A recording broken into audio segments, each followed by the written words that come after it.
y'all, I just wanted to let you know that I will be going live today at 12:30 p.m. Eastern Standard Time with Amanda Nunamaker. She is a fitness program supervisor from Advent Health, and we will be talking about how to balance life as a parent. Good morning or good afternoon. Nice to see you again. How are you doing? Doing well. So I am a mother of two little girls, 8 and 9. So finding life balance as a parent, I know, is one of the important topics that that we deal with, and how intimidating and sometimes impossible that can seem, especially when we've got little kids or really, really busy schedules. So I'm excited to talk about this. I feel like this is one of the most important topics there is. So as a parent, how do you find your balance?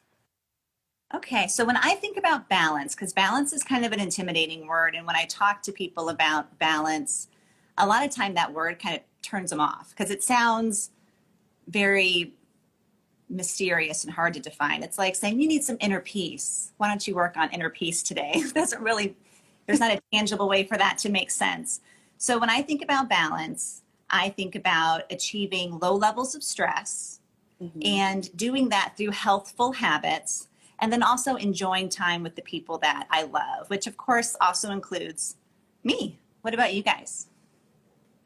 For me, I would have to say it took me a while to realize that I needed to find time for myself and then also have separate time for like my family or even just me and my husband. When I became a mom, I was just so focused on my daughter that I completely neglected myself. It's great to find time for yourself and don't feel guilty. What really turned the corner for me when I was like, I'm not going to feel guilty anymore as being a mom and working and trying to do all these things and trying to find time for myself. I really reminded myself that we're the example. You know, we are teaching our kids through our behavior. I just need to find more time for myself. I always put myself at the bottom. We should try to find a way to add more stuff for us and not be so focused on the kids, the home, or work. And that's something that really being able to clearly kind of communicate in a kind and caring way, of course, with our spouse on, and, you know, it's not just about checking in with yourself and saying, okay, what do I need? But it's also communicating that to our spouse, to our, or if you're a single parent, to whoever your adult support person is. That guilt for taking time for yourself is not just something that moms feel. I know my husband feels that way. If he feels like, you know, this could have been family time and I chose to do something just for me, and then you kind of feel guilty about it. So I know that's something that all parents struggle with. So how can finding a sense of balance in life improve your whole health? Oh, well, so when I think about balance, I think about achieving low levels of stress. So if we're not feeling balanced, if we're feeling stressed, our blood pressure goes up, our sleep quality goes down. We are, we make worse food choices when we're stressed, when we're not getting enough sleep. Besides those kinds of things, as a parent, what I think about if I'm not feeling balanced is I'm less patient. I have a harder time problem solving. I have a harder time tapping into my imagination and being creative. And we actually even have a harder time being empathetic when we are low on sleep, high on stress. And so as a parent, that really kind of struck a chord with me, where this is something that I need to prioritize, is taking time for that self-care, making sure my stress isn't getting too high, making sure I'm getting my sleep. What are some ways to achieve more balance as a parent? So for me, I'm a big hobby person. I needed to actually physically make something. And that was something that I needed for my personal balance. But balance is different, and decreasing our stress is different for everybody. The biggest tool that we all have for positive behavior change is our routine, is our schedule. It's not willpower. It's not being super knowledgeable or being super, super motivated. It is carving out that time and removing barriers. You do things when they're easy. So make it as easy as you can. I definitely like that.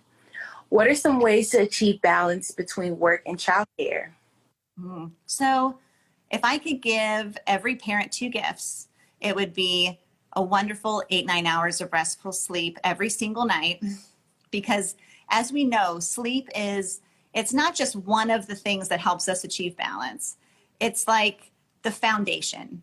So no matter what you're trying to achieve, if you're not getting good sleep quality, that's what I would focus on, because that will really help you achieve anything else that you're working on. And then the other thing is, that kind, caring communication. We want to be positive with ourselves. We want to treat ourselves how we would want to treat our kids if they were learning something new. We want to be patient. I definitely agree. So I am going to go through the comments and see if you all have any questions, any suggestion for balance baby steps for people that have a 15 to 30-minute window daily. Ooh.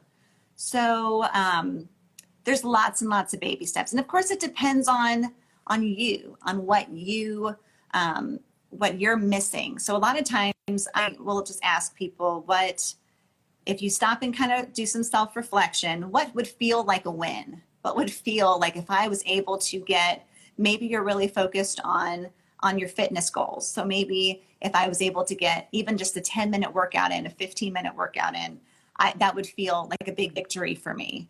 What type of prep work can first-time pregnant people do to help with balance during postpartum period? Ooh, that's a good question. So with postpartum stuff, we want to be so careful that we are still communicating with people we love. So so making sure that we're paying attention to our stress, that other people are paying attention to our stress. If that we know the signs of postpartum depression, so that we address it early if that is something that we're thinking about. And sometimes, as a mom who had a little bit of that herself, you don't always see it in yourself, but your spouse will see it. So having those conversations before baby comes it's nice. It's nice to be like, look, I need you looking out for me just like I look out for you. So yeah, don't be afraid to take naps when the baby takes naps. Be a good communicator, ask for help. Nobody's perfect at this. Everybody's learning. Everybody questions themselves all the time. All of those feelings are very normal. So I just want to thank you so much for joining me this morning. If you guys want any more information on anything health related, please do follow Advent Health. You have a great day. You too.